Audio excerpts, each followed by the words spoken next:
제가 뭐 거듭 이야기하지만은 오늘 우리가 하나님을 믿으려면 하나님에 대해서 알아야 돼요. 하나님을 알지 못하면 하나님을 믿을 수가 없어. 하나님을 아는 길이 어디냐? 바로 이 성경책에 있단 말이에요. 하나님의 뜻이 다 성경 안에 있어요. 그래서 우리는 이 성경을 정말 생명처럼 여기고 이 말씀을 한순간도 놓치면 안 돼. 이 말씀이 곧 능력이고 말씀이 나를 살리는 것이고 말씀이 나를 복되게 해준단 말이야. 세상의 학문이 여러분을 복되게 해주지 않아요. 그리고 좋은 대학 나왔다고 해서 그게 성공의 삶이 아니란 말이에요. 오직 말씀에 붙들려서 말씀이 이끄는 대로 살아가는 사람이 복된 사람이고 성공한 사람이다. 그래서 우리에게 가장 중요한 것, 이 땅을 살아가는 데 있어서 가장 필수적인 게 하나님 말씀이다. 우리는 말씀을 먹고 살아야 돼. 매일매일.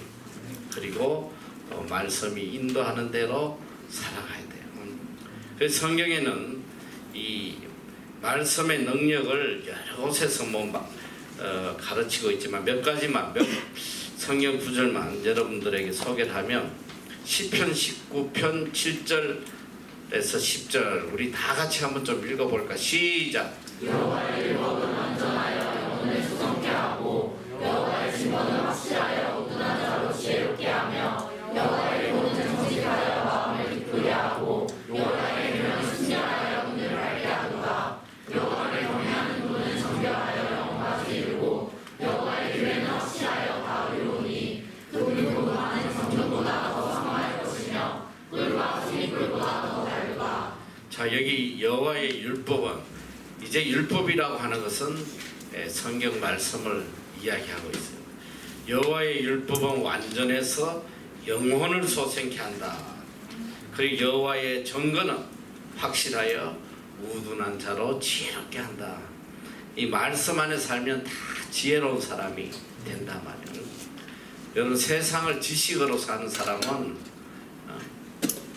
올바른 삶을 살 수가 없어. 그래서 이 그리스도인은 지식으로 사는 게 아니고 하나님이 주신 지혜로 살아가요. 지혜가 있어야지 성공적인 삶을 살 수 있다. 여호와의 교훈은 정직하여 마음을 기쁘게 하고, 이 말씀 안에 사는 사람의 특징은 다 기뻐요. 기쁨이 넘친단 말이에요. 많은 사람들이 우리 학교에 오면 그런 이야기를 해요. 아이들 얼굴이 막 너무 밝고 다들 너무 기쁘다고, 참 신기하다고 이런 소리 참 많이 들어요. 우리 학생들이 여기 올 때 처음에는 그렇지 않았는데 여기서 매일 말씀 묵상하고 말씀대로 살다 보니까 얼굴들이 다 이렇게 밝고 기쁨이 넘친단 말이에요. 말씀 안에 살아가면 기쁨이 넘친다. 여호와의 계명은 순결하여 눈을 밝게 한다. 이게 눈이 밝아진다는 게 뭐야? 눈이 1.0에서 2.0으로 밝아지는 그런 걸 이야기하는 게 아니고 선과 악을 구별하고 복된 길과 잘못된 길을 구분하는, 그게 눈이 밝아지는 거야. 얼마나 복된지 몰라요. 여호와를 경외하는 도는 정결하여 영혼까지 이르고 여호와의 규례는 확실하여 다 의롭다. 금 곧 많은 정금보다 더 사모할 것이며 꿀과 송이꿀보다 더 달도다. 우리 학생들 중에 종종 이렇게 카톡에 글을 보내면서 그런 말을 해요. 이야, 성경 말씀이 이렇게 꿀송이처럼 단지 몰랐다고. 너무 말씀 너무 꿀송이처럼 달다고. 이런 고백들을 해요. 정말 말씀을 깨달으면 너무 달단 말이에요. 힘이 생기고 기쁨이 넘치고. 디모데후서 3장 15절 이하에 보면 또 내가 어려서부터 성경을 알았나니 성경은 능히 너로 하여금 그리스도 예수 안에 있는 믿음으로 말미암아 구원에 이르는 지혜가 있게 한다. 성경은 구원에 이르는 지혜가 있다. 모든 성경은 하나님의 감동으로 된 것으로 교훈과 책망과 바르게 함과 의로 교육하기에 유익하니 이는 하나님의 사람으로 온전케 하며 모든 선한 일을 행할 때 온전케 하려 합니다. 이 말씀이 우리를 온전케 해주는 거예요. 말씀으로 우리가 온전케 된단 말이에요. 히브리서 4장 12절 하나님의 말씀은 살았고 운동력이 있어 좌우의 날선 어떤 검보다도 예리하여 혼과 영과 및 관절과 골수를 찔러 쪼개기까지 하며 또 마음의 생각과 뜻을 감찰하는 지으신 것이 하나라도 그 앞에 나타나지 않음이 없고 오직 만물이 우리를 상관하시는 자의 눈앞에 벌거벗은 것 같이 드러난다. 이 말씀이 우리의 마음과 생각을 감찰한다. 이 말씀은 다른 말로 말씀이 우리의 마음과 생각을 이끌어 가신다는 거예요. 이 마음 한번 잘못 먹으면 인생 끝나는 거예요. 항상 복된 마음을 갖도록 이끌어가는 것이 하나님의 말씀이다. 시편 119편 105절 다 같이 한번 읽어볼까? 시작. 주의 말씀은 내 발의 등이요 내 길의 빛이니라. 참 귀한 말씀이야. 내 발의 등이요 내 길의 빛이다. 주의 말씀이 나를 인도하는 빛이란 말이야. 어두움 속에 빛이 없으면 갈 바를 모르겠지. 내 인생의 빛은 오직 하나님의 말씀이에요. 그래서 청년의 때에 정말 말씀, 오직 말씀에 청렴해야지 여러분이 복된 길을 살아갈 수 있다. 그래서 오늘 우리가 이 성경을 신구약을 훑어보는 이유가 이 성경을 맨날 보는데 일평생 창세기를 벗어나지 못해. 그래 구약이 어려운가 신약부터 읽자. 일평생 마태복음을 벗어나지 못해. 이게 참 안타까운 거야. 왜 그럴까 생각하면 아니 막 이 드라마 같은 거는 막 영화 같은 거는 드라마는 그냥 다음 주에 할 거 막 기다리느라고 막 눈이 빠지잖아. 그런데 왜 성경은 그렇게 재미가 없냐? 우리가 이제 성경을 좀 재밌게 스토리텔링 이렇게 이야기식으로 보다 보면 성경이 굉장히 재밌고 성경을 읽고 싶은 마음이 많이 생겨요. 내가 신구약을 한번 이렇게 훑어주면 우리 학생들 중에 많은 아이들이 그런 이야기야. 성경이 너무 읽고 싶다고 너무 궁금하다고 막 그런 학생들이 있어. 이번 우리 기수들도 성경이 꿀송이처럼 달기를 바랍니다. 자, 우리가 일단은 신약을 공부하기 전에 신구약 전체 왜 하나님께서 그러니까 이 성경은 그 안에 뭐가 있냐면 구원의 길이 있단 말이에요. 구원의 길. 이 성경 신구약의 초점은 누구냐면 바로 예수 그리스도예요. 예수 그리스도 한 분에게 성경이 초점이 맞춰져 있어요. 구약 별개, 신약 별개가 아니에요. 하나님께서는 인간을 하나님의 사랑의 대상자로 삼았어요. 하나님께서 그들을 끝없이 사랑하시고 또 인간은 그 사랑에 응답해서 늘 하나님을 찬양하고 하나님께 영광 돌리는 이런 사랑의 대상으로 삼았으나 인간의 악함으로 인해서 인간은 하나님의 뜻을 따르지 않고 사탄의 말에 따름으로 인해서 하나님과 멀어지게 됩니다. 그래서 이 창세기에는 인류의 이제 일반 역사를 쭉 이야기하다가 하나님께서 보면 인간을 만드신 것을 한탄하신다는 말씀이 나와. 인간의 악이 극에 달하니까 하나님을 사랑해야 될 인간이 하나님을 사랑하지 않고 세상을 사랑하고 그래서 세상의 딸들을 취해서 하나님과 먼 생활을 했다. 하나님 이제 끝까지 참으시다가 이 인간을 썰어버리겠다. 인간을 만드신 것을 한탄하시고 인간을 썰어버린 게 뭐냐? 홍수로. 홍수로 인간을 다 멸하면서 노아의 가족만 살려놨어요. 그래도 이 노아의 가족은 그래도 선할 것이다 해서 노아의 가족을 통해서 다시 한번 하나님의 뜻을 이루고자 하셨으나 뭐 그 인간의 악이 어디 가겠어? 또 인간이 바벨탑을 쌓고 하나님을 대적하는. 그래서 이제 이 창세기 12장에는 이제 참 놀라운 새로운 대전환점이 일어나는데 그게 뭐냐면 바로 아브라함을 선택하세요. 믿음의 조상 아브라함을 선택해서 이 아브라함으로 통해서 하나님의 나라를 세워보시려고 하죠. 그래서 이제 아브라함으로부터 해서 이제 족장 시대가 시작되고 그 믿음의 계대가 이어지는데 그런데 이 아브라함의 후손들도 역시 또 하나님에게 악을 행해요.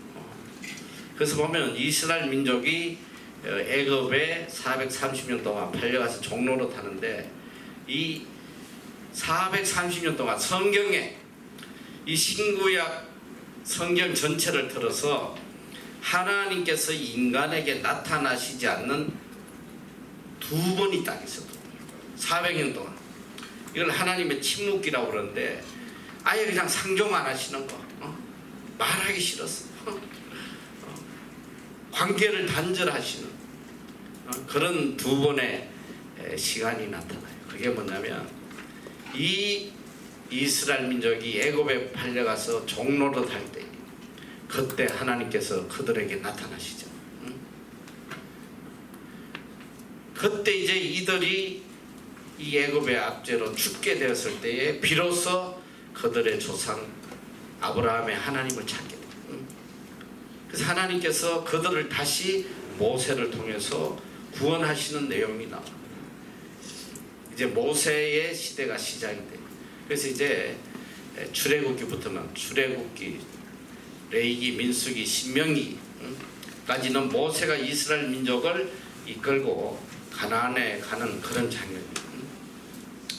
뭐 모세는 못 들어갔지만 일단 이스라엘 민족들이 가나안에 들어가서 어떤 시대가 시작이 됐냐면 사사 시대가 시작이 돼요. 그때부터는 하나님께서 직접 이들을 통치하세요. 이스라엘 민족을. 누구를 통해서 통치하냐면 사사들을 세웠어요. 12명의 사사 각 지파마다 한 명씩 세워서 돌아가면서 이 사사를 통해서 하나님이 이스라엘 민족을 통치하시는데 그런데 이 백성이 사사 정치를 싫어요. 하나님에게 왕을 세워달라고 막 때를 부려요. 그때 하나님께서 굉장히 섭섭해하시죠. 너희들이 나를 이제는 왕으로 삼는 걸 싫어하는구나. 그래 한번 너희 소원대로 왕을 한번 세워봐라. 왕들이 너에게 무엇을 해주나. 그리고 이제 사무엘을 통해서 왕을 세워주시는데 첫 번째 왕이 누구야? 사울. 사울을 세우시고 그 다음에 다윗을 세우시고 솔로몬을 세우시고 이렇게 가는데 이게 이제 왕정 시대의 시작이에요. 그래서 이 구약이 39권인데 이 전반부 17권은 역사서예요. 역사서. 시간의 순서대로 쫙 이스라엘 민족이 어떻게 흘러가는지를 기록한 것이 이제 역사서예요. 그래서 사사 시대가 끝나고 이제 왕정 시대가 시작되는데 이 왕정 시대에 이들이 이 솔로몬의 아들 르호보암 때에 이 두 나라가 갈라져 버려요. 갈라져. 내가 이 구약은 다시 할 거기 때문에 지금 신약을 공부하기 위해서 간단한 선머리를 해주는 거예요. 그래서 이 르호보암 때에 남쪽 유다와 북쪽 이스라엘이 갈라져요. 남쪽 유다는 두 지파밖에 남지 않아. 유다 지파와 베냐민 지파. 그리고 북쪽 이스라엘은 무려 10지파가 가게 돼요. 이게 갈라져서 어떻게 됐냐? 이 북쪽 이스라엘은 하나님이 세운 나라가 없어, 정통성이 없어요. 그 솔로몬의 부하였던 여로보암이 반역을 일으켜서 세운 나라인데, 그래서 악을 굉장히 많이 행해. 이 여로보암이. 그래서 이 북쪽 이스라엘이 멸망할 때마다 하나님께서 하시는 말씀이, 이것은 느밧의 아들 여로보암의 죄악이다. 이 여로보암의 악 때문에 너희들이 멸망한다. 그래서 이 북쪽 이스라엘은 하나님 앞에 악을 행하다가 어떻게 됐냐? BC 721년에 아수르에게 멸망당해서 흔적도 없이 사라져. 뿌리를 없애버린 거야. 그 뿌리를 어떻게 없앴냐면, 이 아수르의 정책이 어떤 정책이냐면 호남 민족을 만들어버려. 호남. 이 북쪽 이스라엘 땅에다가 그냥 자기 나라 사람 또 다른 나라 포로들하고 다 섞어가지고 혼합을 시켜버려. 이스라엘의 정통성을 완전히 무너뜨려 버린다. 그래서 흔적도 없이 사라지는데, 그 북쪽 이스라엘이 신약에서 어디가 됐냐면 사마리아 땅이야. 거기. 그래서 유다 민족들은 사마리아 사람을 개취급하고 그들과 말도 하지 않아요. 그렇게 하고 이제 남쪽 유다는 하나님을 잘 섬겼냐? 그것도 하나님 앞에 악을 해. 얼마나 악을 행하는지 몰라. 마지막 시드기야, 19대 시드기야 왕은 멸망할 때에 하나님께서 얼마나 진노하셨으면, 이 시드기야 목전에 마지막 이 눈을 빼버려.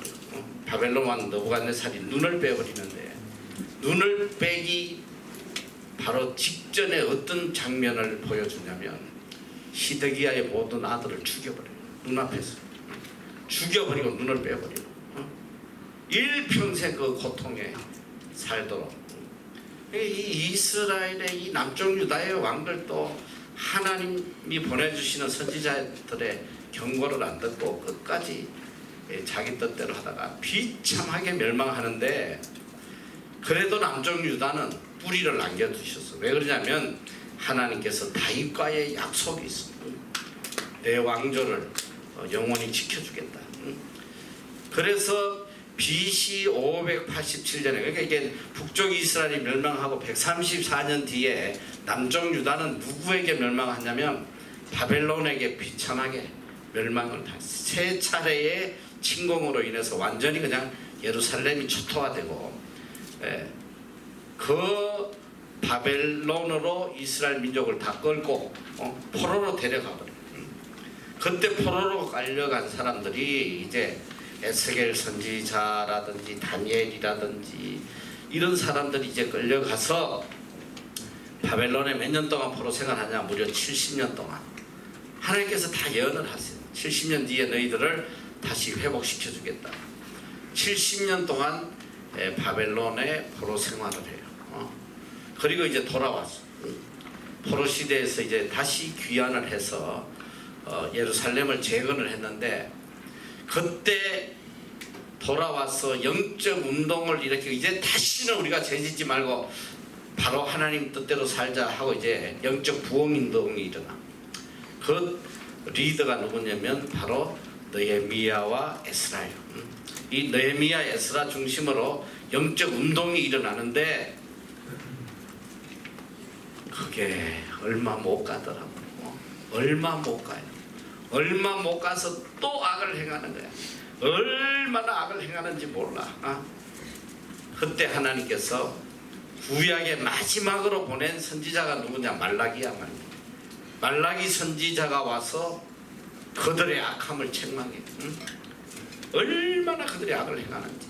그래서 말라기 때에 하나님께서 마지막 이 유다 민족에게 경고를 주시고 하나님이 나타나시죠. 400년 동안 또 한 번의 침묵기가 계십니다. 그래서 이걸 신구약 중간기라고 그래요. 400년 동안 하나님이 나타나시잖아요. 그리고 이제 말라기에 마지막으로 하시는 말씀이 이제 내가 너희에게 엘리야를 보내주겠다. 엘리야. 이 엘리야가 누구냐면 바로 세례 요한이에요. 그래서 이제 구약의 끝이 나고, 그런데 이게 이스라엘 민족은 처음에 바벨론에게 70년 포로 잡히고, 그 다음에 페르시아에 파사나라에 무려 200년간 또 식민지 생활을 해요. 그리고 또 누구에게 당하냐? 바로 뒤에 알렉산더에게 30년, 그리스에게 또 통치를 당해요. 그 그리스가 끝나고 난 뒤에는 이제 그리스의 그 알렉산더가 33살에 요절을 하고 나서 그 이 프톨레미우스하고 셀레우코스 이 두 부하가 번갈아 가면서 또 이스라엘 민족을 통치하고 압제해요. 그리고 그 다음에 누가 일어나냐면 로마가 일어나. 로마가 일어나서 이 유대 땅을 점령했는데 그때 예수님이 탄생하는 거예요. 그러니까 이 예수님이 탄생하실 무렵은 로마가 이 유대 땅을 점령하고 있을 때에, 식민지로 있을 때에 예수님이 탄생하셨단 말이에요. 그때 그 이 모든 유대 민족에게 한 가지 사상이 있었는데 그게 뭐냐면 메시아 대망 사상이에요. 너무너무 이렇게 식민지 생활하고 고통을 받으니까 이 이사야 때부터 뭐 계속 여러 선지자를 통해서 너희에게 메시아를 보내주겠다. 그래서 이스라엘 민족은 그 압제 속에서 오실 메시아를 기다리고 있는 거예요. 간절하게. 근데 그 메시아, 그들이 기다렸던 메시아가 누구냐면 죄에서 우리를 구원하는 그런 메시아가 아니고 이 식민지에서 우리를 건져줄 정치적 메시아를 기다렸다는 거예요. 그러다 보니까 오신 메시아를 알아보지도 못하고 예수 그리스도를 십자가에 못 박는 그런 역사가 성경에 기록되어 있어요. 그래서 우리가 이제 그러니까 이게 성경은 이미 하나님께서 이 홍수로 인류를 멸망시키시면서부터 하나님은 도저히 인간 스스로는 이 구원받을 수 없다는 걸 깨닫게 되죠. 그래서 구약에는 이제 계속 이렇게 죄를 지으면 어린 양을 잡아서 대신해서 속죄제를 드림으로 죄 용서함을 받았었는데 이게 도저히 불가능하다는 걸 아시죠. 그러니까 평생 그냥 양만 잡다가 끝나는 거예요. 죽는 날까지. 이미 구약의 출애굽에서부터 하나님께서는 오실 메시아를 예표하셨단 말이에요. 그게 뭐냐면 바로 유월절이에요. 이스라엘의 저 애굽의 모든 장자를 다치실 때에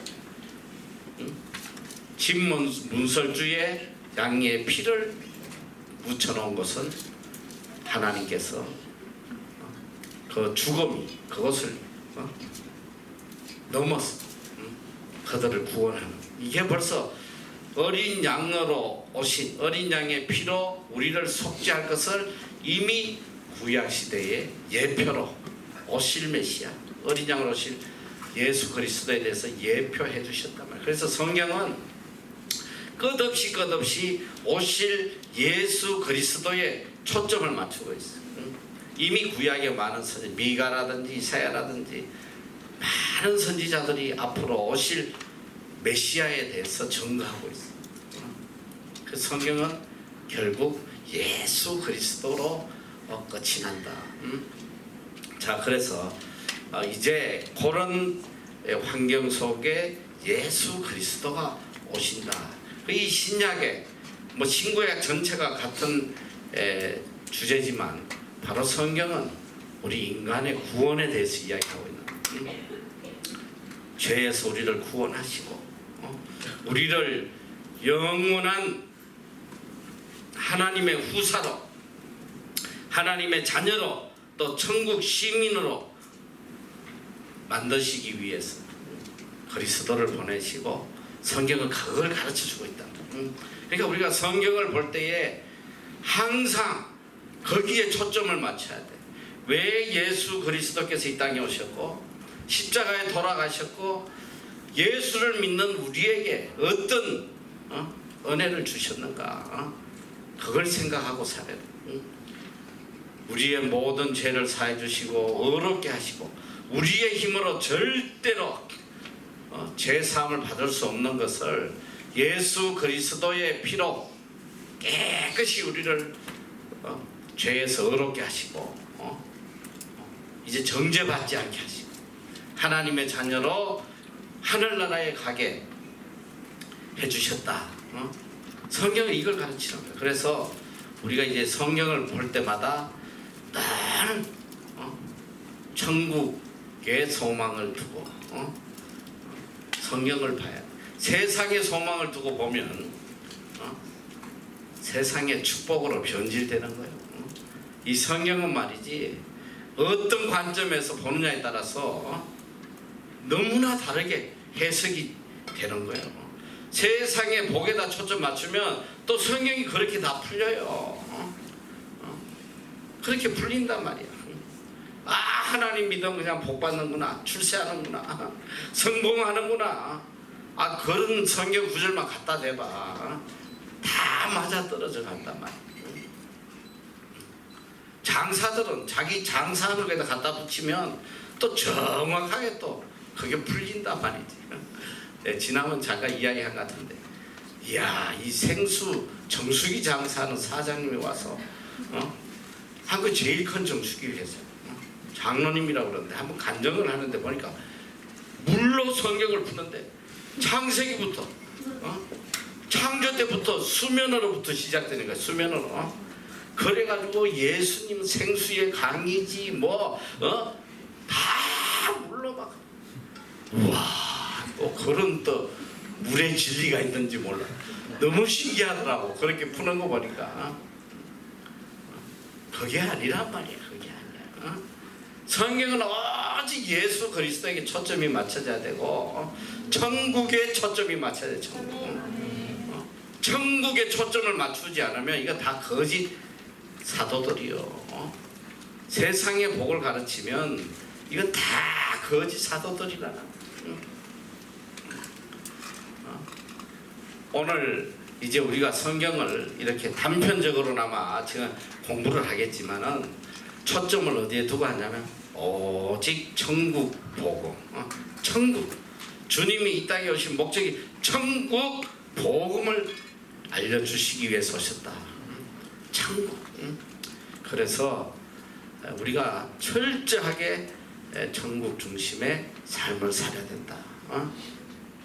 자, 그래서 오늘 우선 신약부터 지금 시간이 이제 주어진 시간이 그렇게 많지 않기 때문에 아주 아웃라인만 여러분들에게 알려줄 거예요. 그래서 지난번에 내가 이 신약 통독하기 전에 잠깐 여러분들에게 신약의 구조가 어떻게 됐는지 잠깐 알려줬는데, 자, 아직 못 들은 사람이기 때문에 빨리 한 번 더 하고 넘어갈 텐데, 자, 이 신약은 영어로는 이제 뉴 테스트먼트라고 그러는데 27권이에요. 신약은 27권이다. 이게 어떻게 구성되어 있냐? 첫째는 사복음서. 자, 이 사복음서가 뭐라고 그랬지? 뭐?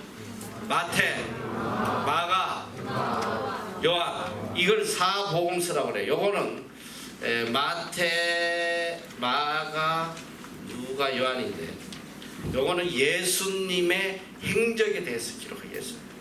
3년, 그러니까 사실은 예수님의 탄생부터 해서 부활 성천하시기까지 기록을 하고 있지만 모든 내용이 예수님의 3년의 공생애에 맞춰져 있다. 예수님의 행적.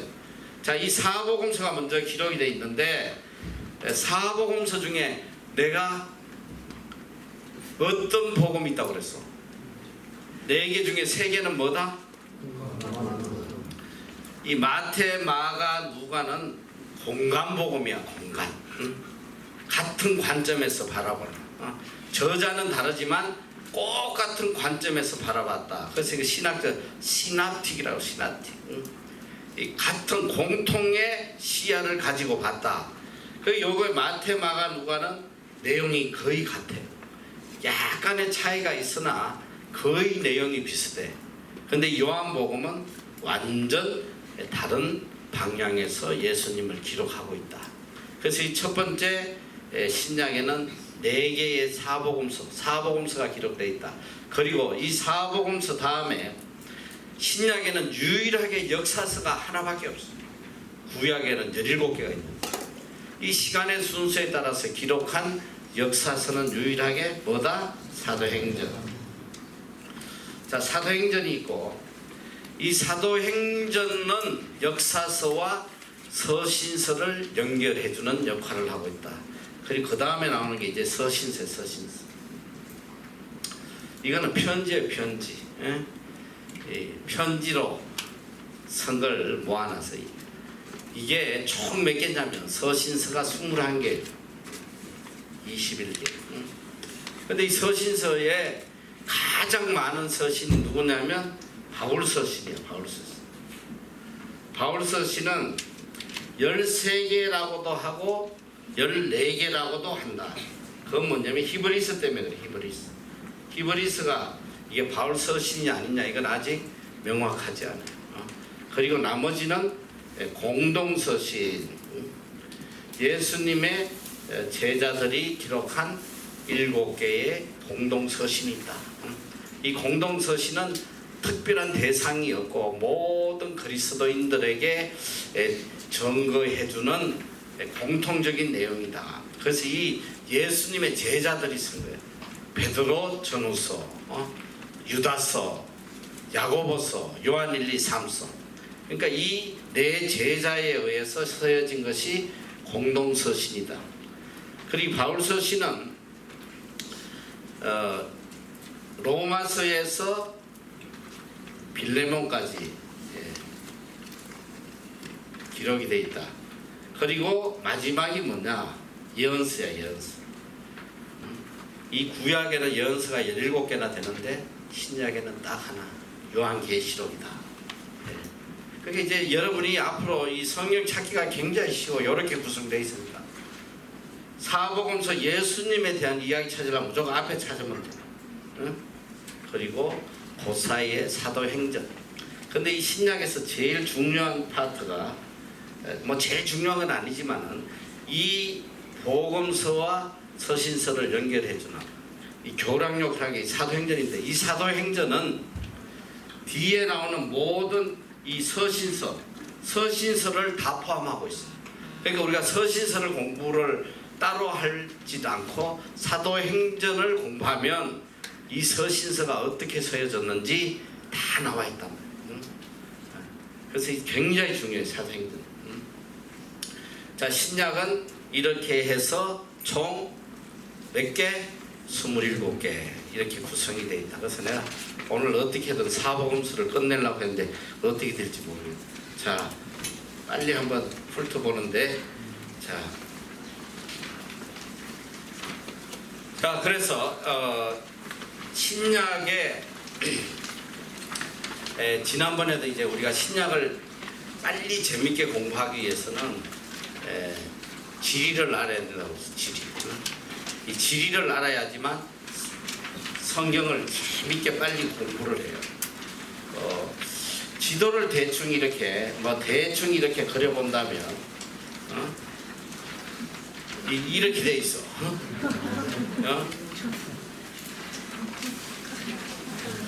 이게 무슨 반도? 몰라? 이태리 반도야. 이태리 반도 옆에 있는 게 뭐? 그리스 반도. 자, 이게 여기가 이제 지금은 터키 지역인데 여기가 소아시아 지역이에요. 소아시아 성경에. 자, 여기가 어디냐면 이스라엘 땅. 그리고 이쪽이 쭉 오면 여기가 어디냐면 애굽이에요. 북아프리카 애굽. 여기가 어디? 홍해예요. 홍해. 자, 그런데 지금 이 그래도 참 감사한 게 신약은 굉장히 심플해. 왜냐? 예수님이 해외를 안 다녔어. 그냥 국내에만 계셔가지고 이 지리를 외우는 게 어렵죠. 그래서 요거는 금방 외우고 요 지리를 외워놓으면 되게 성경이 리얼하게 와닿는단 말이야. 자, 그래서 이 이스라엘은 내가 세 등분으로 세 가지 도로 나눠져 있다고 그랬지. 자, 맨 위에 도가 어디다? 갈릴리 도. 우리가 그냥 도라고 하는 거야, 그냥 쉽게. 자, 중간에 어디다? 사마리아. 그리고 밑에가 유다란 말이에요. 이 세 개로 나눠져 있는데 이 위에 제일 이 갈릴리 위에 북쪽에 뭐가 있냐면 헬몬산이 있어요. 헬몬산. 이 헬몬산은 다른 말로 변화산이라고도 나와요. 변화산. 예수님이 거기 모세와 엘리야와 이렇게 내려와서 변하는 곳 이야기를 기록하고 있는데 이 헬몬산은 굉장히 높은 산이에요. 이게 높이가 얼마냐면 무려 2814m예요. 2814m. 굉장히 높은 거지. 한라산이 1900 얼마냐, 그렇지? 근데 여기는 항상 이렇게 만전설이 있어요. 눈이 있어요. 그 이 헬몬산에서 늘 눈이 녹아서 내리는 물이 어디로 흘러오냐면 와서 여기 갈릴리 호수가 돼서 갈릴리 호수. 이 갈릴리 호수를 성경에는 세 가지 이름으로 이야기하고 하나가 뭐라고 해서 디베라 호수. 디베라 뭐 바다라고 하는데 디베라 호수다.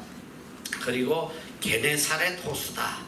이렇게 세 가지 이름으로 돼 있어요. 그래서 이 갈릴리 호수에서 물이 흘러가지고 어디로 오냐면 유다 땅에 오면 이게 사해가 되는 거예요. 사해.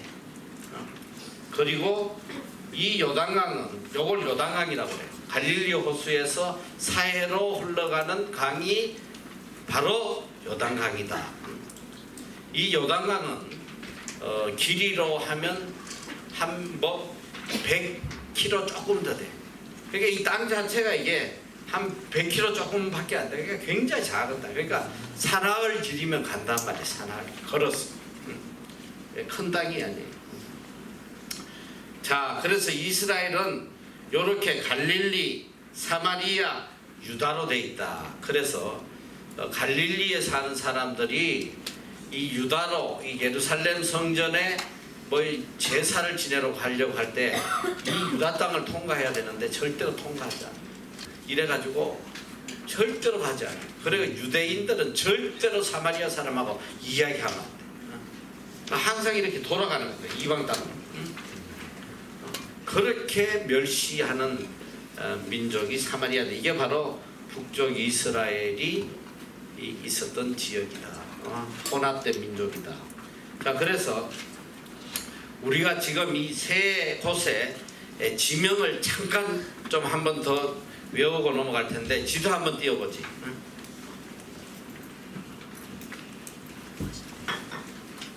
자, 빨리 외워놓으면 이제 성경 볼 때 굉장히 재밌단 말이야. 자, 이게 지금 여기가 게네사렛 호수요. 게네사렛이라고 돼 있잖아요. 이게 갈릴리 호수인데 여기 갈릴리 도기 때문에 갈릴리 호수라고도 하고 게네사렛 또 바로 밑에 디베라가 있기 때문에 디베라 호수라고도 한다. 자, 그래서 여기에는 어떤 지역이 있나? 이 갈릴리의 가장 큰 도시가 어디냐면 가버나움이야. 가버나움. 그 예수님 사역은 크게 두 곳의 사역으로 나눠져. 첫째는 갈릴리 사역과 예루살렘 사역이에요. 유다 지역이에요. 근데 이 갈릴리 사역의 대표적인 사역지가 어디냐? 가버나움이에요. 가버나움을 중심으로 제일 큰 도시이기 때문에 이 호숫가에 제일 큰 도시다. 자, 한번 따라가. 자, 고라신, 가버나움, 게네사렛 호수, 막달라, 디베리아, 가나, 여기 보면 베세다, 여기 나사렛. 여기 예수님이 태어난 곳이다. 아, 예수님 잘하고 여기 나인, 가다라. 요 지역이 나오면 아 예수님이 갈릴리 지역에 가서 사역을 하시는구나 이렇게 외우면 돼요. 근데 이 지역은 이제 굉장히 많이 나와 이 지명이. 그래서 여러분이 쉽게 이 지역을 빨리 외우려면 이 지역에 좀 특징이 있어. 내가 지난 시간 잠깐 이야기했는데 이 지역에는 굉장히 세종대왕의 영향을 많이 받은 지역이다. 한번 다녀가신 게 아닌가 그런 생각이 들어. 가나다라 가다라 이 전부 다 가나다라로 돼 있잖아. 여기 가나 가나 제일 먼저 포도주 만든 기적을 제일 먼저 행하신 곳이 가나지. 가나 가다라 나사렛 나인 다 기역 니언으로 시작하잖아. 디거까지 나가네. 디거까지 디베리아 미연까지 나가는구나. 미연 막달라 여러분 막달라 마리아 그러면 이 성경에는 이름 앞에 붙는 건 다 지명이야. 가론 유다 하면 가롯에서 온 유다 막달라 마리아. 아리마대 요셉 아리마대에서 온 요셉. 이 막달라 마리아. 자 한 번만 더 크게 시작. 고라신 가버나움 게네사렛 호수 막달라 디베리아 가다라 나인 나사렛 가나. 자, 이 나인성 과부 이야기도 나오고 요거는 전부 다 갈릴리 지역이다. 갈릴리 지역. 자, 그리고 이제 중간에 사마리아에는 안 다니시니까 별로 알 필요 없어. 사마리아에는 딱 하나 있어. 수가성 여인. 수가 시작. 수가. 이 예수님이 사마리아를 지나가다 수가성 여인을 만나잖아. 수가성. 수가 요거 하나밖에 안 나와요 성경에. 그 다음에 이제 유다 땅에는 좀 알아야 돼. 자, 유다의 제일 큰 지역은 바로 예루살렘이요. 시작. 예루살렘. 여기는 정치, 교육, 경제의 중심지란 말이야. 제일 큰 도시. 그리고 바로 예수님이 태어난 곳이 예루살렘 밑에 베들레헴이야. 그리고 바로 위에가 여리고. 그 다음에 아리마대 요셉. 요 아리마대 여기서 왔단 말이야. 아리마대. 그리고 욥바 뭐 루다 이런 내용들이 성경에 나오고 있다. 그리고 여기 보면 이제 제자들이 예수님 돌아가신 거 다 돌아가는데 어쩌고 엠마오로 갔다 이렇게 기록이 돼 있지. 엠마오. 자, 여기는 사해. 여기는 사해다. 그러니까 이 이스라엘 이 유다 땅은 이렇게 작아. 그러니까 이제 신약을 보면 다 이 지명이 계속 나와요.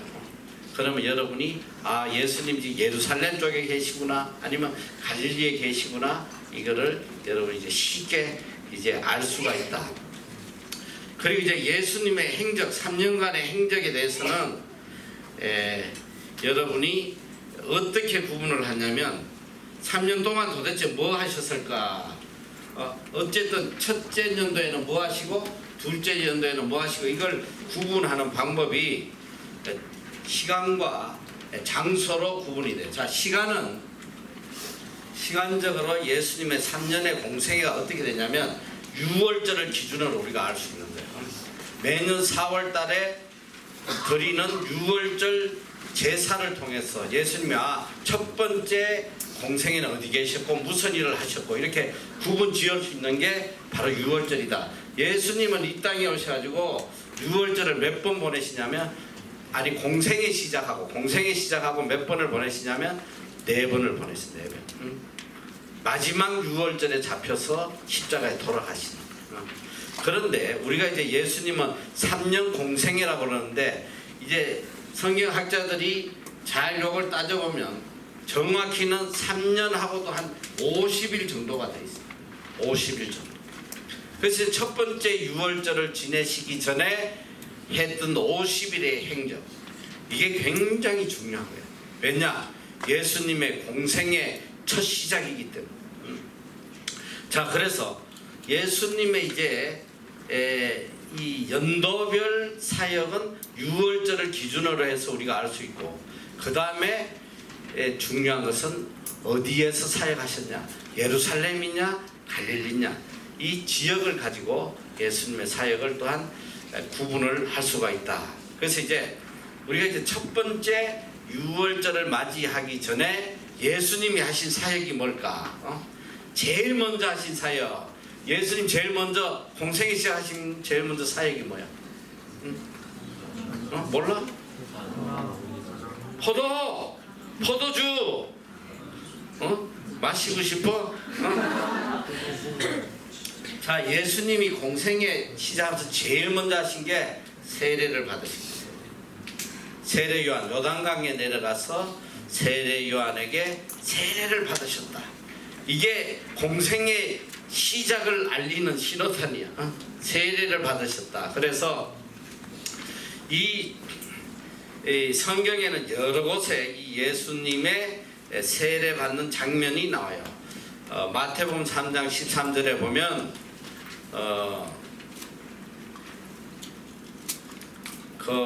우리 14절 한번 빨리 한번 읽어볼까?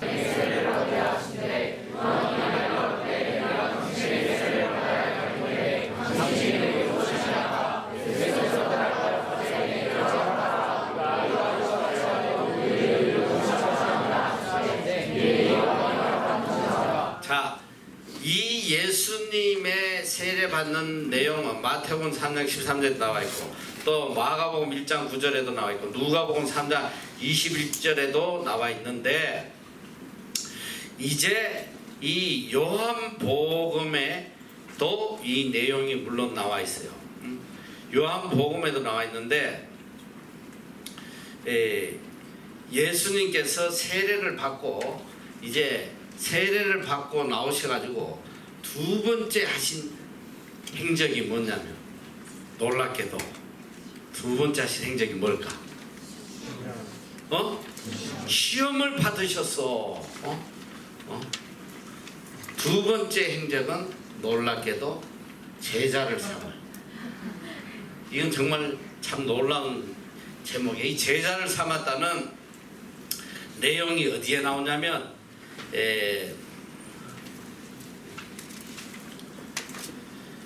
요한복음 1장 29절에서 50절까지 나오는데 이거 다 볼 수 없으니까 시간이 없으니까 내가 간단하게 빨리 읽어줄 테니까 이제 세례를 받으시고 이 요한복음에 보면 세례를 받을 때 요한이 이렇게 이야기해요.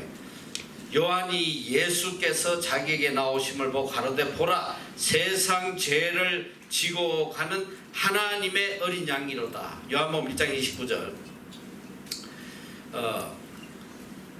보라 세상 죄를 지고 가는 하나님의 어린 양이로다.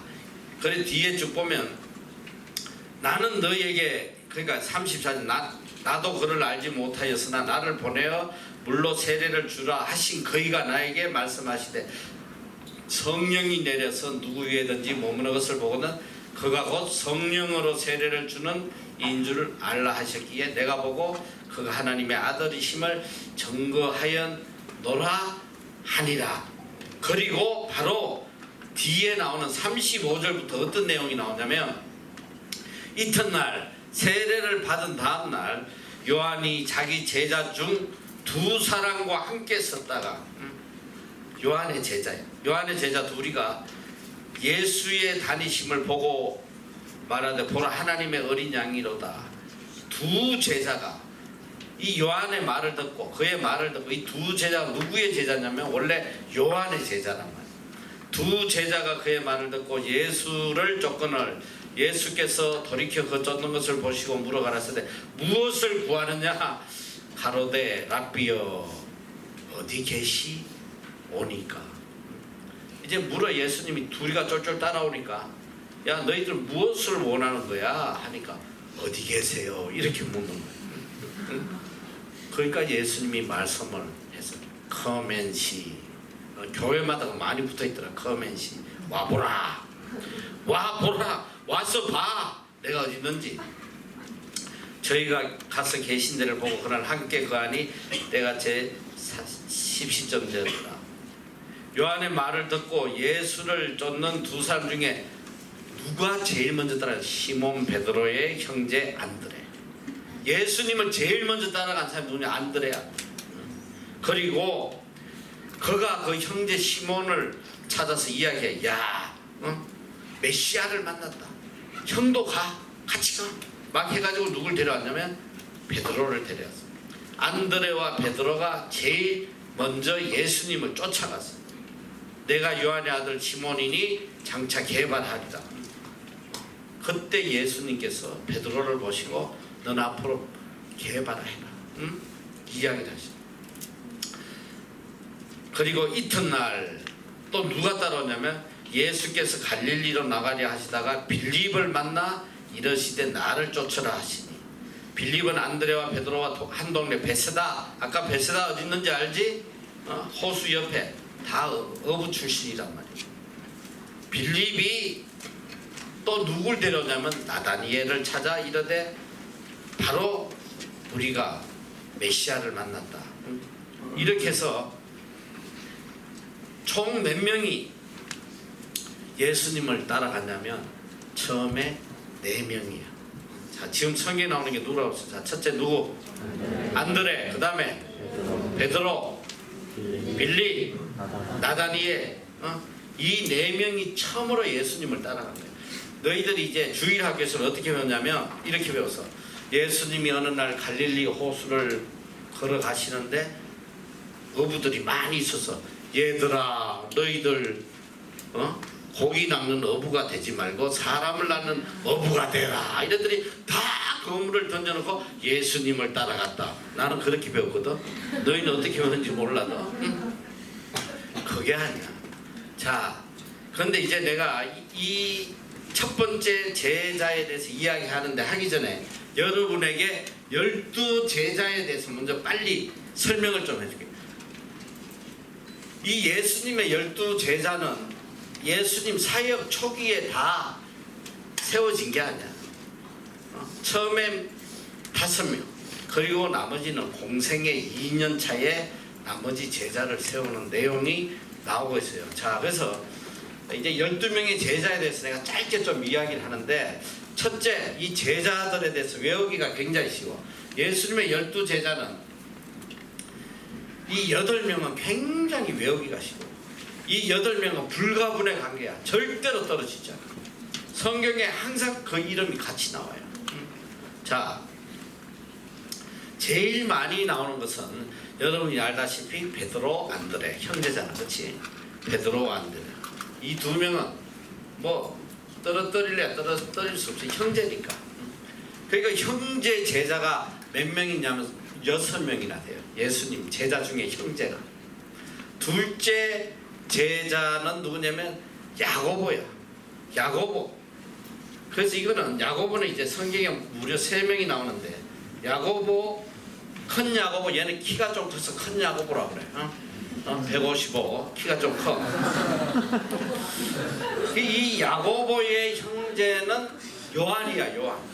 요한이야. 이 사람은 성경에 어떻게 나왔냐면 부모가 세베대의 아들 야고보 이렇게 나와. 아버지가 세베대고 어머니가 살로메야.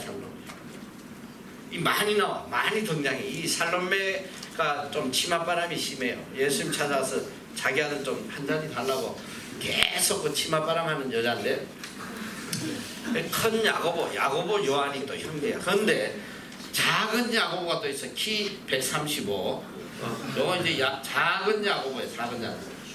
작은 야고보가 있고, 이 작은 야고보의 동생이 또 있어.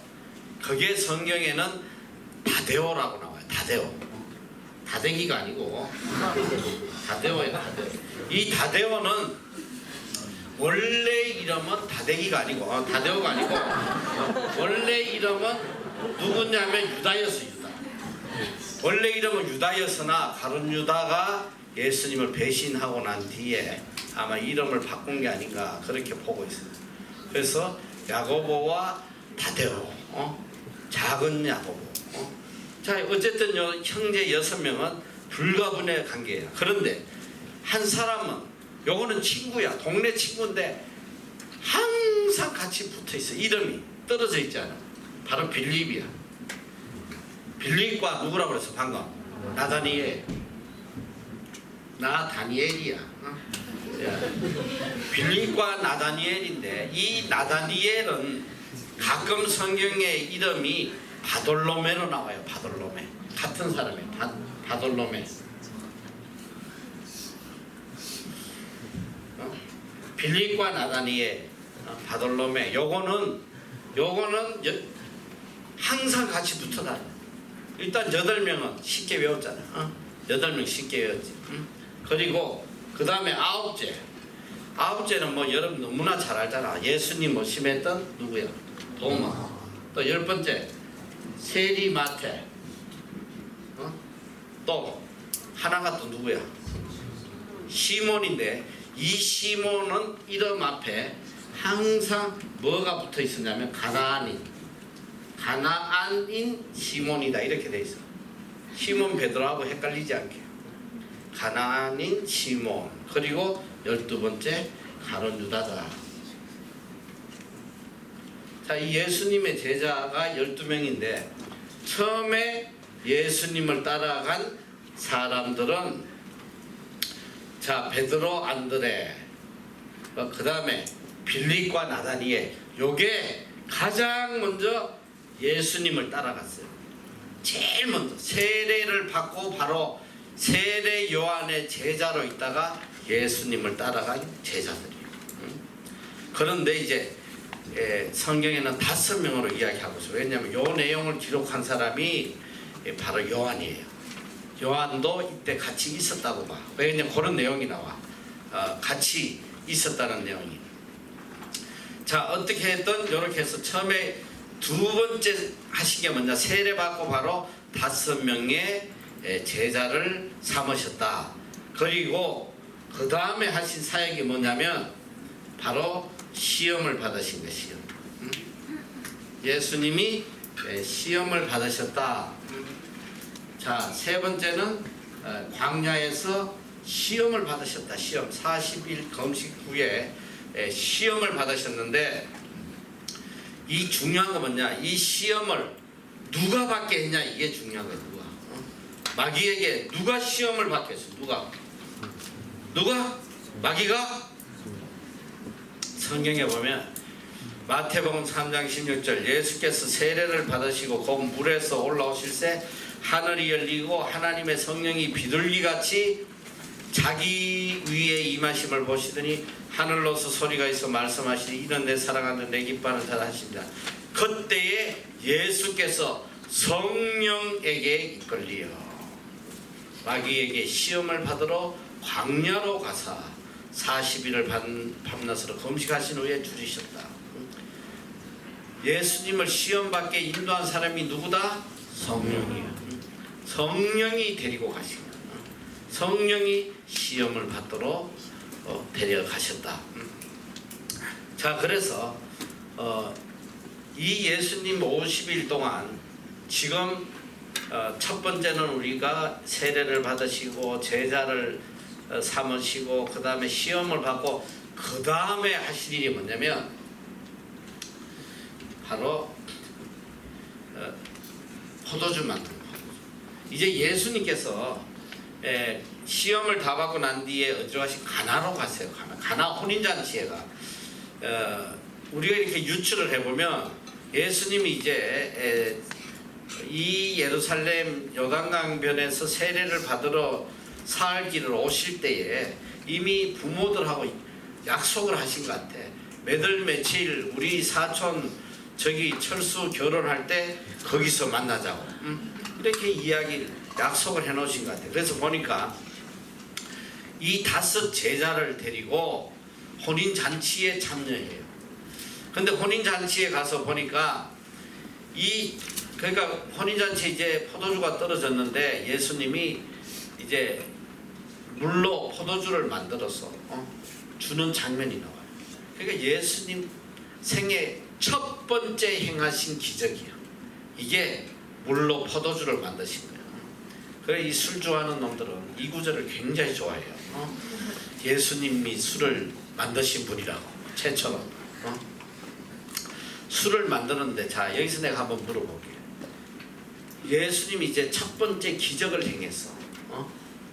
왜 하셨을까? 여기서 기적을 이렇게 보이신 목적이 뭘까? 누가 아는 사람?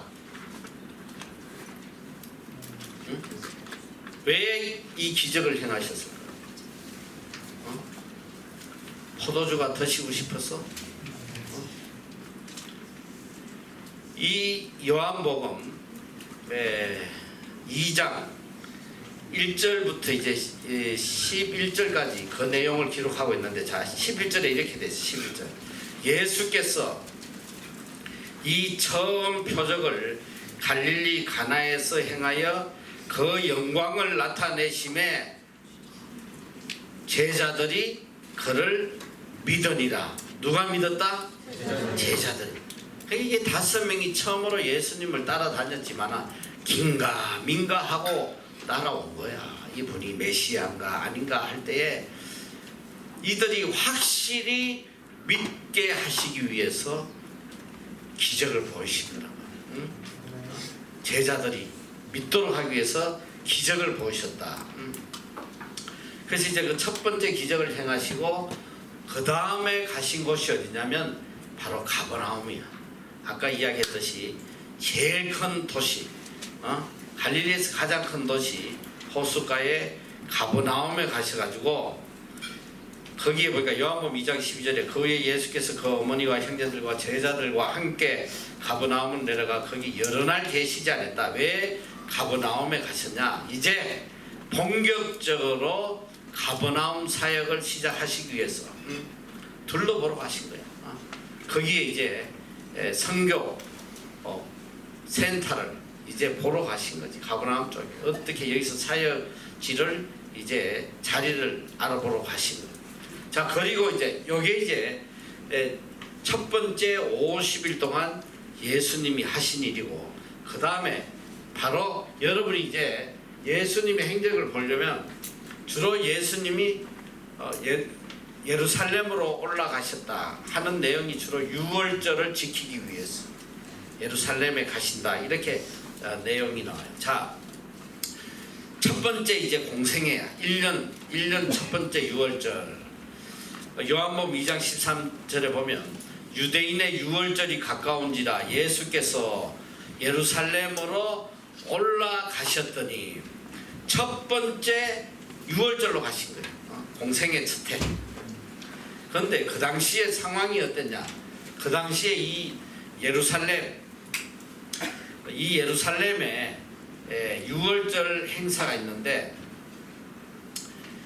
여러분이 이제 내가 지금 시간이 없어가지고 그 내용을 잘 못하는데, 이스라엘 민족이 생명처럼 지키는 3대 절기가 있어. 4월에 하는 유월절. 이 유월절은 여러분이 알다시피 유월절 이렇게 뛰어넘는다는 거야. 패스오버. 영어로 패스오버. 그 출애굽기 때 양의 피를 문설주에 불러서 이 죽음의 사자가 넘어갔다. 유월절. 그래서 그거는 굉장히 이스라엘 민족에게는 구원의 역사, 너무너무 중요하기 때문에 가장 귀하게 지키는 절기가 유월절이야. 그래서 유월절이 되면 전 세계 어디에 흩어져 있는 유대인들이라도 다 예루살렘에 와서 유월절 제사를 지내. 반드시. 그래서 이 유월절을 다른 말로 하면 무교절이라고 해요.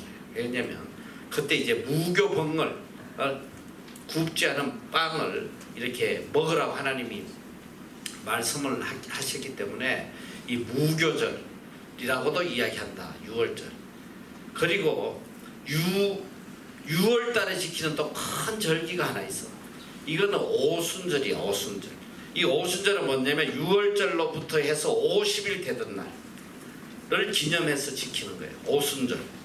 근데 이 오순절은 77절이라고도 나와. 성경에 77절. 왜냐면 77이 49잖아. 그러니까 6월절부터 50일이니까 하루를 뺀 77, 49일 해서 77절이다. 그래서 지키는. 그래서 이걸 6월달에 지키는 거를 이제 오순절, 77절, 혹은 그때 이제 보리농사가 끝나서 맥추절이다, 이렇게도 하고. 그 다음에 신약에 있어서 이 오순절은 굉장히 큰 의미가 있어. 오순절은 바로 성령 강림절이야. 우리가 이제 신약이 이제 사도행전 하면서 배우는데 예수님이 부활 성천하시면서 예수님의 제자들에게 예루살렘을 떠나지 말고 성령을 기다리라고 그래요. 그리고 기다리고 있는데 바로 오순절날 성령이 임재하시는 거예요. 그 성령 강림절. 신약에는 오순절이 성령 강림절이에요. 자, 그리고 이제 그 다음에 절기가 뭐냐면 바로 10월 달에 있는 초막절. 이 덜에 초막을 지어놓고 하나님께 감사제를 지내는 거예요. 그래서 그거를 우리는 추수감사절이라고 요새 주로 보내고 있어요. 장막절이라고 하고 초막절이라고 하는데 이 세 절기는 굉장히 중요하다. 그래서 오늘 주로 성경에 나오는 가장 큰 의식이 바로 유월절인데 이 유월절에 예수님이 반드시 예루살렘에 올라가서 제사를 지내러 가는데 그 당시에 이 이스라엘 민족의 상태가 어땠냐? 이 종교 지도자들이 다 부패가 돼가지고 이 하나님의 제사를 통해서 돈을 착취하는 그런 악을 행했어요. 자, 이때가 어떤 때냐면 로마의 식민지로 있을 때야. 그러면 이 제사장, 대제사장이나 이런 걸 임명받으려면 누구에게 잘 보여야 돼? 로마에게 잘 보여야 돼. 그래서 이 대제사장이 되는 사람들은 어떻게든 돈을 끌고 모아가지고 로마에 바치고 자기의 직분을 유지하는. 그러다 보니까 이 유월절이 뭘로 이용이 되냐면 돈 버는 행사로 이용이 되고. 그러니까 예루살렘 성전이 뭐냐? 돈 버는데 돈 버는. 성전 안에서 그냥 양도 팔고 소도 팔고 이 또 외국에서 오는 사람 환전소 돈도 바꿔주고 막 오만 장사들이 다 모여가지고 그리고 이 제사장들은 제수용품을 파는 거야. 이거는 전매 특허로 아무나 못 팔아. 자기들만 팔아. 감람산에다가 전매 이게 뭐야? 이 제사 드리는 물건들을 파는 그걸 차려놓고 딱 이제 하는 거야. 이 원래 하나님 앞에 제사 드리는 그래서 흠이 없어야 돼. 깨끗한 양들을 드리고 뭐 이렇게 짐승들을 드리는데 이제 이 갈릴리에서 제일 좋은 양을 하나 끌고 하나님 앞에 제사 드리러 오는데 걔가 오다가 안 끌히겠어.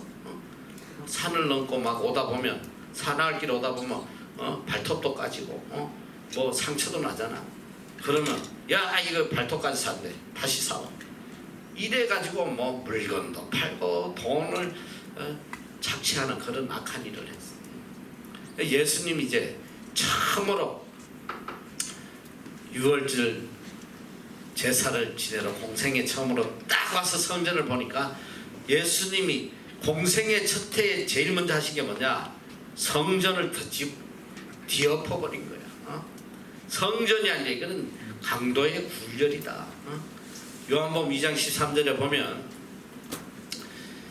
여러분 이제 이 내용을 이제 지금 공생에 시작하고 첫 해에 예루살렘에 와서 예수님이 몇 개월 동안 사역하시죠? 8개월을 하셨어요. 8개월. 그런데 이 예수님 예루살렘 사역의 8개월에 대한 내용은 오직 요한복음에만 기록되어 있다. 요한복음에만 있어. 자, 유대인의 유월절이 가까운지라 예루살렘으로 올라갔을 때 성전 안에서 소와 양과 비둘기 파는 사람들과 돈 바꾸는 사람들이 앉은 것을 보시고 노건으로 채찍을 만드사 양이나 소를 다 성전에서 쫓아내시고 돈 바꾼 사람들을 돈을 쏟으시며 상을 푸시고 그런 내용이 쭉 나오고 그 이제 뒤에 보면 그런 말씀하셨어요. 이 성전이 이제 돌 위에 돌 하나도 남지 않을 것이다. 이제 그런 내용이 나오는데 예수님 자신을 가르쳐서 이제 성전을 이야기하시는데 자 어쨌든 이 처음으로 와서 하신 게 성전을 엎으셨다. 성전을 청결하게 하셨다. 그런데 성경에 보면 예수님 공생에 2번 성전을 엎으셨다. 첫 번째 공생이 하고 마지막 십자가에 잡히시기 전에 마지막 유월절에 가서 성전을 다시 엎으셨다. 다시 성전을 청결하게 하시는 내용이 나와요.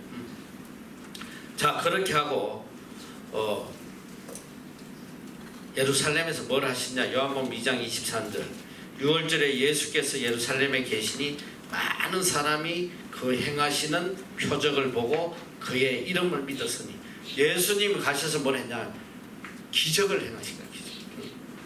기적을 행했어. 병든 자를 고쳐주고 너희들 한번 생각해봐. 어느 날 갑자기 30대 총각이 어디 촌떡이가 갈릴리 촌에서 뭐 하나 나오더니 그냥 성전을 다 하고. 그때 이 종교법이라는 게 얼마나 무서웠는지 몰라.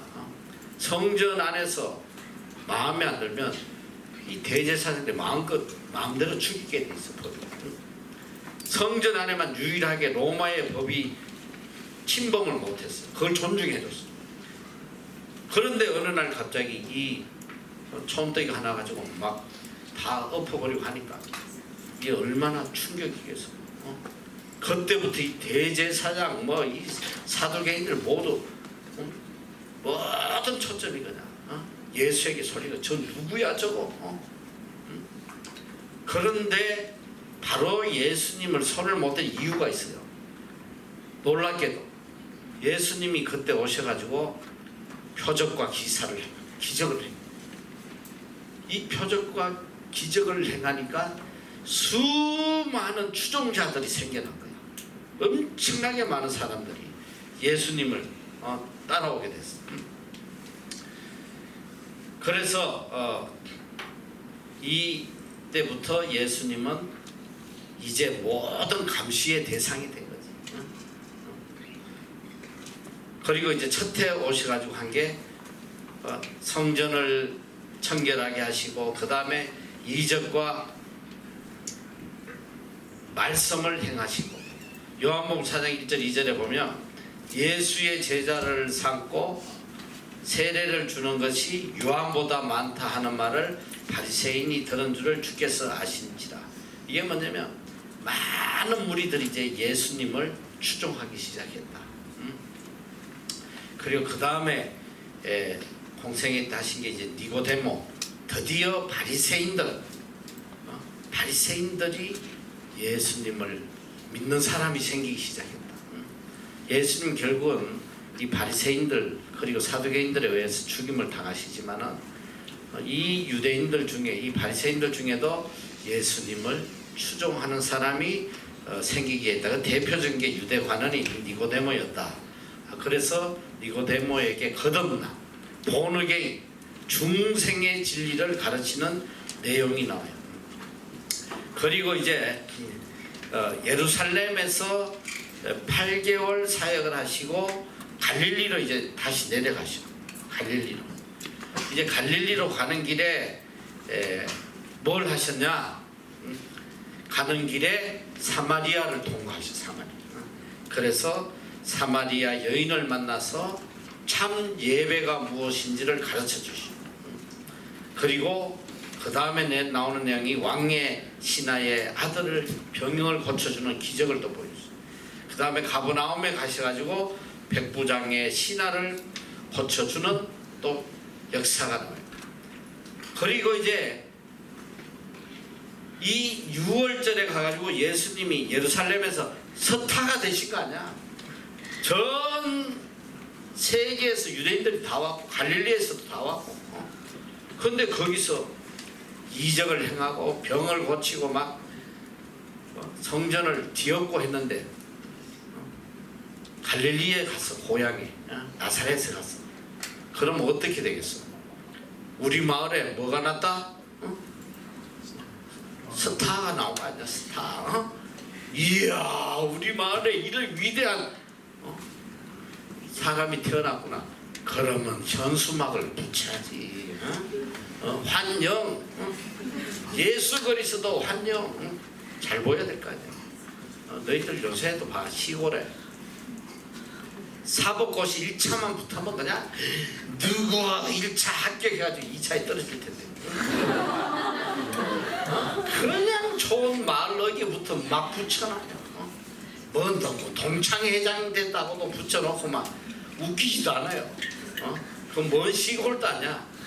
내가 저 분당 끝자락에 있는데 분당 바로 옆에 오포라는 데가 있어. 오포군. 오포읍이구나. 이야, 그런데 분당하고 바로 붙었는데도 그렇게 촌스러울 수가 없어. 맨날 그렇게 붙어 있더라고. 뭐 동장치임, 뭐 반장치임, 뭐 해가지고. 아니 이런 위대한 예수 그리스도가 고향에 찾아오셨으면 플랜카드 붙여야 될 거 아니야. 그런데 어떻게 했냐? 비판을 했어. 배척을 했어. 쫓아내버렸어. 마태복음 이게 몇 장이 13장 57절에 보니까 예수를 배척한지라. 왔더니 야, 쟤 뭐야 쟤. 내가 쟤 누나도 알고 형도 알고 다 아는데 뭐야 저. 배가 아파가지고 쫓아내버려. 예수를 배척했다. 예수께서 저희에게 말씀하시되 선지자가 자기 고향과 자기 집 외에는 존경을 받지 않음이 없느니라 하시고 저희의 믿지 않음을 인하여 거기서 많은 능력을 행치 아니하셨다. 고향에 갔다가 배척을 당하셨다. 앞으로 목회할 애들은 절대 고향에 사면 안 돼. 여러분 과거를 다 알기 때문에 안 돼요. 자, 그리고 이제 본격적으로 가버나움 사역을 시작하죠.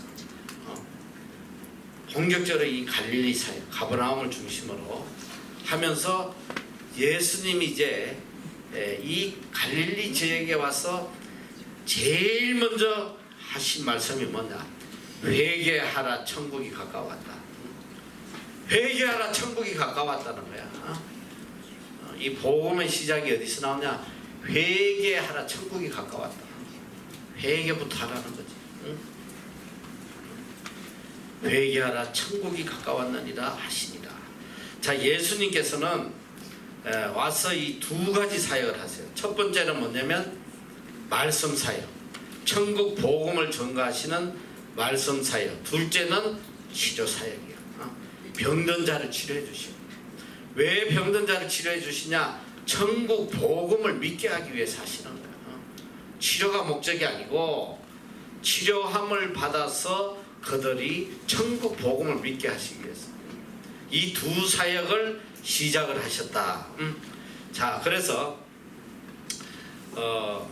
이 예수님의 8개월간의 사역은 오직 요한 복음에만 기록되어 있다.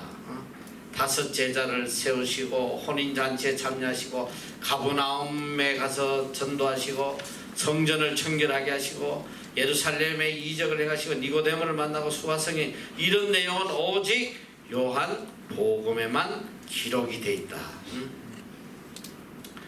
자, 그리고 이제 참 놀라운 일이 하나 일어나는데 이제 드디어 갈릴리 호수로 가서 어떤 일이 있냐? 베드로, 안드레, 야고보, 요한을 만나는 장면입니다. 아니 이제까지 따라왔잖아. 잘 따라왔어. 어디까지 따라왔어? 응? 가나 혼인잔치에 같이 가고 그 다음에 어디까지 같이 갔어? 가버나움까지 같이 갔다고 기록이 돼 있어. 그 다음부터는 기록이 없어요. 예수님을 다 떠나버린 거야. 거기까지 따라갔는데 다 떠났어. 왜? 먹고 살아야 되니까. 고향에 돌아오니까 이제 가족들이 야, 너 빨리 고기 안 잡아보고 뭐해? 애도 아빠 고기 좀. 너 이 베드로 와이프가 엄청 세요. 한 번만 더 나가면 잡아 죽일 거야 그냥. 이러니까 다 겁먹고 이제 예수님을 떠났어. 떠나고 예수님이 예루살렘에 갈 때는 혼자 갔다 오시고 와가지고 다시 가버나움을 찾아갔어. 갈릴리에서.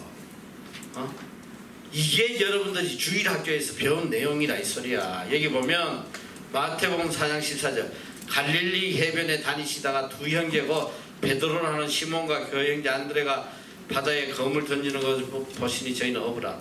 말씀하시되 나를 따라오너라. 내가 너희로 사람을 낳는 어부가 되게 하리라 하시니 저희가 곧 거물을 버려두고 예수를 쫓았다.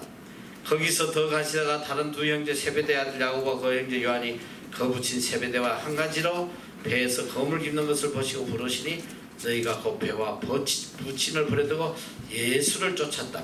여기에 놀라운 이야기가 하나 있습니다. 이 내용을 누가복음 5장에는 이렇게 기록을 하고 있어요. 누가복음 5장 1절에 보면 자, 예수님께서 이 호숫가에서 말씀을 전하시고는 이제 3절에 보니까 5장 3절 예수께서 한 배에 오르시니 그 배는 시몬의 배라. 시몬 베드로의 배야. 육지에서 조금 뛰기를 청하시고 앉아서 배에서 무리를 가르치시니 말씀을 마치시고 시몬에게 이르시되 깊은 데로 가서 그물을 내려 고기를 잡으라. 시몬이 대답하여 가로되 선생이여 우리들이 밤이 맞도록 수고하였으나 얻은 것이 없지만 말씀에 의지하여 내가 그물을 내리리다 하고 그리한즉 고기가 매운 것이 심히 많아 그물이 찢어지는 이에 다른 배에 있는 동무들을 손짓하여 와서 도와달라 하니 저희가 와서 두 배의 체험에 잠기게 되었더라. 여기서 잘 보란 말이야. 고기를 가득 잡았는데 갑자기 시몬 베드로가 이를 보고 예수의 무릎 아래 엎드려 가로되 주여 나를 떠나소서 나는 죄인이로소이다 하니 그 뒤에 이제 예수님 무서워 말라 이제 우론 내가 사람을 취하리라 하시니 자, 이 내용이 뭐냐면 여기서 중요한 거는 처음에 시몬이 대답하여 야 깊은데 그물 던져봐 했더니 선생이요 선생이라고 불렀어. 선생님. 근데 이제 그 예수님이 또 나타난 거야. 이제 예수님을 떠났는데 예수님 찾아오셔서 와가지고 자기 배에서 막 말씀도 가르치고 하시더니 야 저 깊은데 그물 던져봐 하더니 안 그래도 별로 찾아오신 게 마음에 안 드는데 자기는 평생을 어부고 어디에 고기가 있다는 걸 뺏어가는데 지금은 깊은데 던져봐야 한 마리도 못 잡는 데인데 예수님께서 던지라니까 죽지 못해가지고 이렇게 대꾸하잖아. 시몬이 대답해가지고 선생이요 우리들이 밤이 맞도록 수고를 하였으나 얻은 것이 없지만은 말도 안 되는 소리지만은 말씀에 의지하여 내가 그물을 내리라. 보는 사람도 있고 하니까 체면 봐서 한번 내려보겠습니다. 거리한적 고기를 매운 것이 심히 많아 그물이 찢어지도록 고기를 잡았을 때에 그가 하는 고백이 뭐냐. 예수의 무릎 아래 엎드려 가로되 주여 주님을 불러요. 이제까지 선생이여 하다가 주여 나를 떠나소서 내가 죄인이요. 야, 이 고기를 잡았으면 거기서 주님 땡큐 소마치 하고 막 껴안고 막 기뻐 날뛰어야 되잖아. 그런데 왜 여기서 엎드려서 주여 나는 죄인입니다 저를 떠나소서. 이게 뭘 의미하는지 알아? 자기가 주님을 만나고 주님을 따라다녔는데 결국은 주님보다 먹고 살 일이 급해서 세상이 더 귀해서 주님을 배신한 거거든. 1차적으로 주님을 배신한 거야. 그런데 이 주님이 다시 그를 찾아줬어. 그를 찾아주시고 다시 그에게 기적을 행하시니까 깊은 회개를 하는 거지. 어떻게 나 같은 이런 배신자를 이렇게 버리지 않고 또 찾아오셔가지고 나에게 이런 기적을 보여주시나. 회개하는 거예요. 내가 죄인입니다. 진작 주님을 믿고 따라가셔야 되는데 내가 배신하고 이 먹고 살라고 이 자리에 와 있습니다. 이런 시래기 같은 인간을 뭐하러 찾아오셨습니까? 그냥 저를 버리고 떠나가시옵소서. 이럴 때 하신 주님의 말씀이 뭐냐면 내가 사람을 취하는 어부가 되게 할 것이다. 나를 따르라. 그때 이제 그물을 다 던져두고 예수님을 쫓아가는 거야. 이제 평생 헌신하는 거야. 이 장면이 이게 이 놀라운 이야기야. 자, 그래서 이제 예수님께서 8개월 뒤에 오셔서 다시 제자들을 재정비하시는, 정말 헌신할 제자들을 데려가는 거예요. 여기서 이제 6명을 이제 데리고 가시는 거죠. 그래서 이제 드디어 본격적으로 가버나움의 사역을 시작하시는데, 자, 마태복음 4장 23절 24절 한번 읽어보자. 시작. 예수께서 갈릴리에 돌아다니사 저희를 향해서 가르치시며 전국을 보며 전파하시며 백성 중에 모든 병과 모든 약한 것을 고치시니 그의 손이 온 수레아에 퍼진 자, 사람들이 모든 앓는 자, 곧 각색병과 고통에 걸린 자, 귀신 들린 자, 한자한 자, 중병자들을 데려오니 저희를 고치시더라. 자, 예수님께서 이제 본격적으로 가르치시기 시작하는데, 말씀 사역 뭐냐? 천국 복음을 전파하시며, 예수님은 이 땅에 오셔서 딱 하나 하신 거예요. 천국 복음. 이 천국 복음을 가르치시기 위해서 오신 것이다. 천국 복음을 전파하시고 모든 병과 악한 것을 고쳤다. 왜? 천국 복음을 믿게 하기 위해서. 이 천국 복음이 없으면 다 엉터리란 말이야. 우린 천국 때문에 믿는 거예요. 그리고 이제 본격적으로 이제 가버나움에서 사역하시는 내용이 나와요. 해당에서 가르치시고 귀신을 쫓아내시고, 그리고 이 첫 번째 사역에 어떤 기적을 행하시냐면, 베드로 장모의 열병을 고쳐주시는 자예요. 베드로의 장모는 누구야? 베드로 와이프의 엄마잖아. 그런데 이 베드로의 와이프가 굉장히 좀 센 것처럼 그런 이야기를 하는 신학자들이 있는데, 그러니까 왜 이 첫 공생애 때 이 베드로 장모의 열병을 고쳐줬나? 이건 뭐 성경에 있는 이야기가 아니고 누가 그런 걸 글을 써놔서 내가 한번 이야기해 주는데, 이 베드로가 처음에 예수님을 배신한 이유가 와이프 때문에 그렇다. 이 와이프가 너무 강해가지고, 야 베드로 너 애들 고기 안 잡아서 안 먹이고 어디 가는 거야? 못 가. 해가지고 붙들려 있었는데, 이제 또 간다니까 이 와이프가 얼마나 또 거세게 반대를 했는지 모르지. 그런데 그 와이프의 엄마가 열병으로 죽게 됐어. 그런데 가서 예수님이 고쳐주시는 거예요. 그때 이제 베드로가, 와이프도 두 손 들고, 베드로도 이제 전적 자신을 내려놓고 헌신했다. 뭐 누가 그런 재밌게 이야기를 하는 걸 내가 봤어. 뭐 그건 내가 모르고, 어쨌든 자, 그 베드로 장모의 열병을 고쳐줬다. 이런 내용이 나와요. 1차 공생의 1년 차에. 그리고 갈릴리 순회 전도를 하셨다. 갈릴리 지역을 다니면서 복음을 전하시면서 제자를 또 하나 세워요. 그게 누구냐면 마태야. 세리 마태. 이 마태 복음을 기록한 마태를 불러. 세리 마태.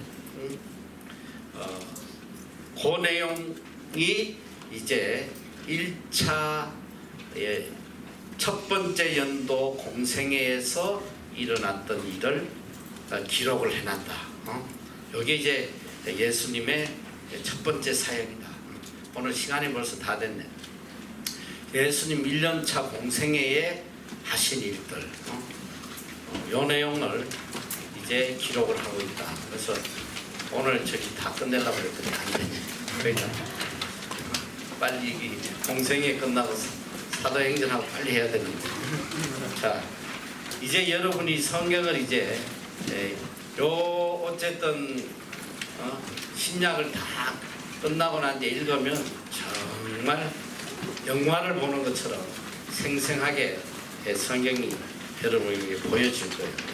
그래서 잘 정신 차리고 있고, 또 돌아가면 지금까지 배운 걸 잊어버리기 전에 성경 한번 읽어봐. 얼마나 생생하게 와닿는지 읽어보기. 자, 오늘 여기까지 기도하고 마치도록 하겠습니다.